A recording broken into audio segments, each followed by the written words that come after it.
फिर से पढ़ेंगे वचन को, यदि तू अपने मुंह से यीशु को अंगीकार करे, क्या जानकर? प्रभु जानकर। लिखा उसके बाद, और विश्वास करे कि उसको मुर्दों में से परमेश्वर ने जिला दिया, तो तू निश्चय उद्धार पाएगा। उद्धार का मतलब क्या है? उद्धार सिर्फ आत्मिक उद्धार के बारे में नहीं, उद्धार है आपकी फैमिली का, उद्धार है आपके फाइनेंस का, उद्धार है आपके जीवन का, उद्धार है आपके कैरियर का। जिस जिस जगह आपकी लाइफ में जो जो चीजें मायने रखती हैं, उद्धार शब्द उन सब पर लगता है। पुराने नियम में जहां जहां भी उद्धार शब्द को यूज किया गया और नए नियम में जहां जहां उद्धार शब्द को यूज किया गया, कभी कभी यह शब्द शारीरिक चंगाई के लिए इस्तेमाल किया गया, कभी कभी यह शब्द नेशनल, राष्ट्रीय तौर के ऊपर तौबा के लिए इस्तेमाल किया गया, कभी कभी यह शब्द आपकी फाइनेंशियल डिलीवरेंस के लिए इस्तेमाल किया गया, कभी कभी यह शब्द हमारे अनंत जीवन के उद्धार के लिए हम तैयार रहें और पा जाएं उसके लिए इस्तेमाल किया गया, कभी कभी यह शब्द आपके परिवार के लिए इस्तेमाल किया गया, कभी कभी यह शब्द बच्चों के लिए इस्तेमाल किया गया, तू बच तेरा घराना उद्धार पाएगा। यह शब्द बार बार अलग अलग तरीकों से इस्तेमाल किया गया। जब परमेश्वर कहता है कि तू उद्धार पाएगा, तो इसका मतलब सिर्फ अनंत जीवन नहीं, क्योंकि परमेश्वर ने आपको शरीर भी दिया है और वो जानता है इस शरीर की जरूरतें क्या हैं। और परमेश्वर ने आपको, बाइबल कहती है कि लास्ट दिन बना के आपसे पहले उसने सब कुछ बना दिया था। आप वीआईपी हो, सब कुछ आपसे पहले बनाया गया, आपकी तैयारी की गई, आपको भेजने से पहले सब कुछ तैयार किया गया और फिर आपको भेजा गया। इस तरह से परमेश्वर आपको देखता है, जब भी देखता है। लेकिन बाइबल कहती है परमेश्वर के सामने आदम ने पाप किया, औरत ने पाप किया, परमेश्वर के ओरिजिनल प्लान से वो हट गए और कर्ज का सामना किया, बीमारियों का सामना किया, मुसीबतों का सामना किया, अलगाव का, परमेश्वर से वो अलग हो गए, उसका सामना किया, अकेलेपन का सामना किया, दुखों का सामना किया। और बाइबल कहती है फिर प्रभु यीशु मसीह आए, उनके लहू से मुक्ति मिली। और बाइबल कहती है अगर तुम यीशु को प्रभु जाने, मन से विश्वास करे कि परमेश्वर ने उसे मुर्दों में से जिलाया, तो तू निश्चय उद्धार पाएगा। कौन सा उद्धार? वही उद्धार जो यहोवा पिता ने आदम और हवा को दिया था, जो उसका ओरिजिनल प्लान था, वो आपकी लाइफ में पूरा होगा। आपके बच्चे आज से उद्धार पाए, आपकी फैमिली आज से उद्धार पाए, आपका फाइनेंस आज से उद्धार पाए। आमीन। ऊंचा चाहिए मेरे को, शाम वाला आमीन चाहिए, खतरनाक वाला। Hallelujah, hallelujah, hallelujah, hallelujah, hallelujah, आमीन, आमीन। वो आज जो एड्स के नीचे उद्धार पा रहा है और चंगा हो रहे हैं, आज जो कैंसर के नीचे उद्धार पा रहा है और चंगा हो रहे हैं, आज जो कर्ज के नीचे, कर्जे के नीचे उद्धार पा रहा है और चंगा हो रहे हैं, अब वापिस सारे यीशु मसीह के नाम में वेरी वेरी सून, बहुत तेज स्पीड के साथ वापिस आ रहे हैं। आप तैयार हो जाओ। जब आज आप पे ऑयल के साथ आपको मसा किया जाएगा, आपको अनॉइंट किया जाएगा उद्धार के लिए, वापिस आने के लिए, टेस्टिमनीज के साथ, मसे के साथ, ताकत के साथ, यीशु मसीह के नाम में। ओ आमीन। ऊंचाई आशीष आपकी चर्च। हालेलुया, हालेलुया। संडे नाइट मिली गई, परमेश्वर की तारीफ कर दो जोर से, जोर से, जोर से, जोर से। धीरे धीरे सब ब्रांचेस को इसमें शामिल कर लिया जाएगा। आमीन। अमृतसर ब्रांच का पता लग गया आपको? दिखाओ एक बार स्क्रीन के ऊपर फिर से अमृतसर ब्रांच को। किस दिन उसकी ओपनिंग है? 15 मई 2021। Hallelujah, congratulation, congratulation, congratulation. आमीन। बेस्ट आ चुका है और बेस्ट आएगा भी। हालेलुया। रॉकेट की स्पीड से आगे बढ़ेंगे, आप लोग मेरे साथ बढ़ेंगे। अगर इंजन का डब्बा, इंजन जाएगा, इंजन के डब्बे भी साथ जाएंगे। आप मेरे साथ आगे बढ़ रहे हो, आप मेरे साथ आगे जा रहे हो चर्च। हालेलुया, आमीन। अपने घुटनों पे आओ, अपने हाथों को उठाओ, बोलो मैं तैयार हूं इस मसीह को पाने के लिए, वचन को सुनकर ग्रहण करने के लिए, मन से अंगीकार करने के लिए कि परमेश्वर मेरे लिए मारा गया, गाड़ा गया, तीसरे दिन मुर्दों में से जी उठा। मैं विश्वास करता हूं, मेरा विश्वास दोगला नहीं, मेरा विश्वास सिर्फ प्रभु यीशु मसीह के ऊपर है। मैं सब पर विश्वास नहीं, प्रभु पे विश्वास करता हूं कि वो मेरे लिए गाड़ा गया, मारा गया, जी भी उठा और इसलिए बाइबल कहती तू उद्धार पाएगा। अपने दोनों हाथों को उठा के अंगीकार करेंगे कि परमेश्वर ये उद्धार मेरा, मेरी फैमिली का, मेरे फाइनेंस का, मेरी लाइफ का, मेरी मैरिज का, मेरे जीवन का, मेरी आत्मा का होगा यीशु मसीह के नाम में। आमीन। खतरनाक वाला रात को चाहिए। Hallelujah, hallelujah.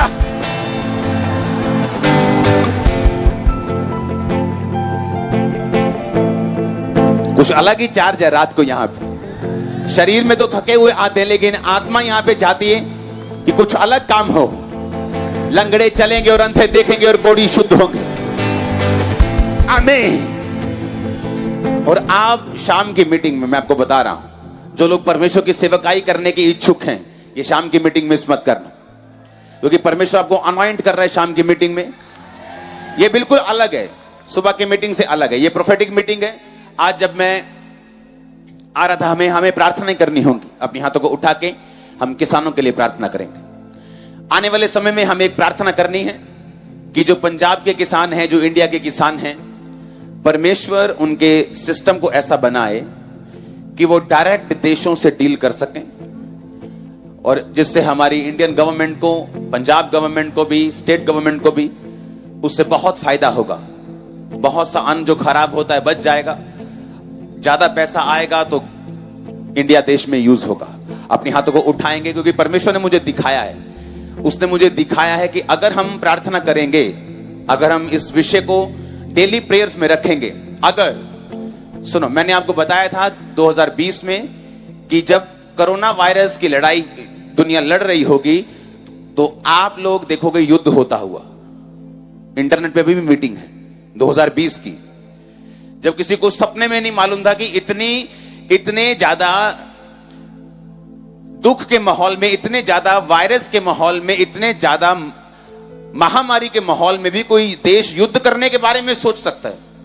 अब तो देश बचने के बारे में सोच रहे हैं। अभी तो देश जो हैं वो ये सोच रहे हैं कि मरने से कैसे बचें, और आप बोल रहे हो कि युद्ध होगा। जैसे ही लोग वायरस से फ्री होंगे हल्का सा, वैसे युद्ध होना शुरू हो जाएगा। और हुआ युद्ध। और इस समय युद्ध के कारण बहुत सारी चीजों के लिए लोग सफर कर रहे हैं दुनिया में। बहुत सारे लोग इस समय जो गेहूं है उसे डबल प्राइस पे लेंगे इस साल, क्योंकि जो यूक्रेन और जो रशिया है वो दुनिया का 25%, चौथा हिस्सा गेहूं बनाता है। लेकिन इस समय वो इफेक्टेड है वो एरियाज। हमें प्रार्थना करनी होगी, क्योंकि रात का समय जो है, रात की मीटिंग जो है, ये एक प्रोफेटिक मीटिंग है, ये एक ले हैंड मीटिंग है, ये एक इंपार्टेशन मीटिंग है। इसमें आप मेरे सहयोगी हैं, आप प्रोफेटिक मीटिंग में हैं, आप मेरे लिए साथ प्रेयर करेंगे, मैं आपके लिए प्रेयर करूंगा। हम मिलकर प्रेयर करेंगे देश के लिए, लोगों के लिए और मसलों के लिए जो परमेश्वर मुझे दिखा रहा है। आने वाले समय में मैंने आपको बोला था किसान ब्लेस्ड होंगे, और ये आपकी प्रेयर से हो जाएगा। मैंने वो कुछ चीजें बताई हैं कि कुछ चीजें प्रार्थना से भी चेंज नहीं होंगी। इसलिए मैंने 2020 की प्रोफेटिक को बोला था कि, क्योंकि लोग जो प्रोफेसी करते हैं वो थोड़ा सा घुमा के करते हैं, कल को कुछ हो जाए तो डिलीट करके बोल देंगे कि ऐसा प्रेयर की थी। तो मैंने कहा था प्रेयर भी इसका हल नहीं है, ऐसा होगा, युद्ध होगा, प्रार्थना भी इसे रोक नहीं पाएगी। ताकि आपको मालूम हो परमेश्वर ने बात की थी और एक एग्जैक्ट की थी, एकदम की थी, घुमा के नहीं की थी, सीधी बात की थी। परमेश्वर घुमा के बात नहीं करता, वो सीधी बात करता है। आमीन। अब मैं आपको बता रहा हूं, अगर हम इस बात में प्रेयर करें, अगर हम आज से प्रार्थना करें, अपने हाथों को उठा के हम प्रार्थना करेंगे किसानों के लिए कि परमेश्वर का आत्मा उनके वेज को, उनके रास्तों को खोले। परमेश्वर का आत्मा इंडियन गवर्नमेंट, पंजाब गवर्नमेंट के रास्तों को खोले।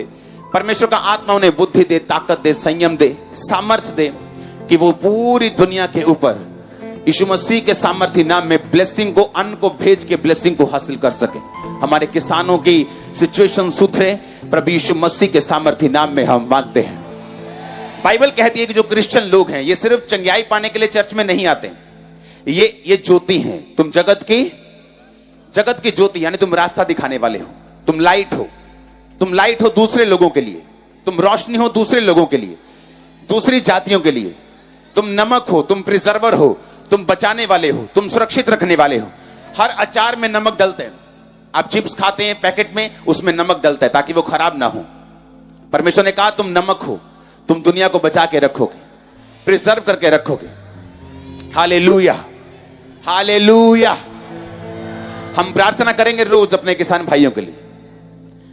मेरे छत पे टेरेस गार्डन है एक, वहां मुझे सब्जी लगाने का शौक है, मुझे पर्सनल सब्जी लगाने का बहुत शौक है। और मैं क्या देखता था कि जो सब्जी 3 महीने हो गए लगी और इतनी सी सब्जी निकलती है, और मैं सोच रहा था कि इतनी सी सब्जी और कैसे किसान इसे उगाते हैं, और कई बार उन्हें छोड़नी पड़ती है, कई बार फेंकनी पड़ती है।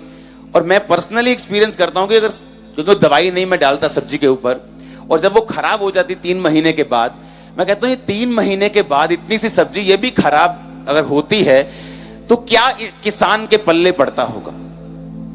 सब्जी सही निकले तो ज्यादा हो जाए तो रेट गिर जाता है, कम हो जाए तो पल्ले कुछ नहीं पड़ता, झाड़ ज्यादा निकल जाए तो प्रॉब्लम, कम निकल जाए तो प्रॉब्लम, आग लग जाए तो प्रॉब्लम। मोस्टली किसान कर्जे में चले जाते हैं। तो हमें एक प्रार्थना करनी है। मैंने सुना था कि एक किसान की फसल जल गई पंजाब में, इंटरनेट पे आया था कुछ 3-4 किसानों की। तो अगर कोई मैसेज उन तक पहुंचा दे तो उनमें 3-4 किसानों में से 1-2 किसान होंगे, उनकी फसल में पूरी भरपाई कर दूंगा उनके पूरे पैसों की। तो अगर आप उन तक मैसेज दे सकते हैं तो दे देना, उनकी हेल्प कर दी जाएगी, उनका पूरा पैसा पे कर दिया जाएगा। मैं आपको इसलिए कह रहा हूं कि हमें अब रास्ता दिखाना है और आप ब्लेस होंगे, इससे आप ब्लेस्ड होंगे। हम एक ऐसी चर्च हैं जो रियल रास्ता दिखाएगी, हां, जो सच में ज्योति होगी, जो सच में प्रार्थना में शामिल होगी, जो परमेश्वर के विजन में शामिल होगी, जो जानती होगी कि परमेश्वर क्या करने जा रहे हैं आने वाले दिनों में। मैंने आपको बताया था 2019 में, 18 में कि आने वाले दिन बहुत बुरे होंगे। लोग सोचते इससे बुरा क्या हो सकता है, फिर वायरस आ गया, कहते हैं इससे बुरा क्या हो सकता है। जो देश का आज हाल है आप देखते हो कि नहीं, क्या झगड़े, क्या झमेले, क्या राइट्स, क्या दंगे। मैंने आपको बताया था ऐसा होगा और ये खत्म नहीं होगा। प्रार्थना भी इसे खत्म नहीं कर पाएगी। प्रार्थना आपको सुरक्षित रखेगी, आपके परिवार को सुरक्षित रखेगी, लेकिन इस माहौल को प्रार्थना खत्म नहीं कर पाएगी, आप देख लेना।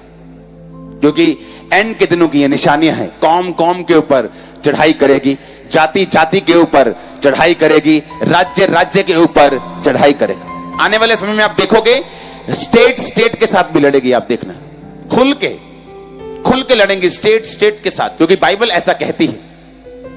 और ये चीजें रोक नहीं पाएंगे आप प्रेयर करेंगे, आप सुरक्षित रहेंगे, आप प्रेयर करेंगे, आप बहुत सारे लोगों की ब्लेसिंग का कारण बन जाएंगे। लेकिन बाइबल ऐसा कहती है कि अंत के दिनों में ये निशानियां होंगी कि प्रभु यीशु मसीह आने वाले हैं, और ये हमारे लिए निशानियां हैं। आमीन। और हमारे लिए निशानी है कि हम इस अंत समय के प्रचार को जल्द से जल्द, ज्यादा से ज्यादा अच्छी तरह से अपनी लाइफ को पवित्रताई में रखते, प्रार्थना में रखते हुए करते जाएं और परमेश्वर की रूहों को बचाते जाएं। आमीन। आने वाले दिनों में मसीह लोगों को जो बिजनेस हैं वो जबरदस्त फलवंत होंगे, इतने फलवंत होंगे आप इमेजिन नहीं कर पाओगे। परमेश्वर आपको अपने बिजनेस से ब्लेस करेगा। वो आपको साइड बिजनेस देगा, बिजनेस को लेके जाएगा, आगे बढ़ाएगा। आप 100% ब्लेस होने वाले हो, कोई शक नहीं। वो आपको यूज करेगा, आपके फाइनेंस को बढ़ाएगा, आपके सिस्टम को बढ़ाएगा। वो आपको एक अगुए की तरह आपके समाज में वो इस्तेमाल करेगा। मैं आपको जो दे रहा हूं ये प्रचार नहीं, ये प्रोफेटिक वर्ड्स हैं जो आने वाले समय में आपके साथ होने वाले हैं। ये होंगे ही होंगे, 100% होंगे, इसमें कोई शक नहीं। जो वचन मैं आपको दे रहा हूं और उसके बाद जो ऑयल से आपके लिए प्रार्थना होगी, ये वचन सील होंगे, ये प्रोफेटिक आपकी लाइफ के ऊपर मसे से उतरेगा और ये पूरा होगा आपकी जिंदगी में। घर आनंद मनाते हुए, खुशी मनाते हुए जाना। बेस्ट टाइम आ रहा है यीशु मसीह के नाम में। आमीन। ऊंचाई आशीष तुम्हारी है चर्च। हालेलुया, हालेलुया, आमीन, आमीन।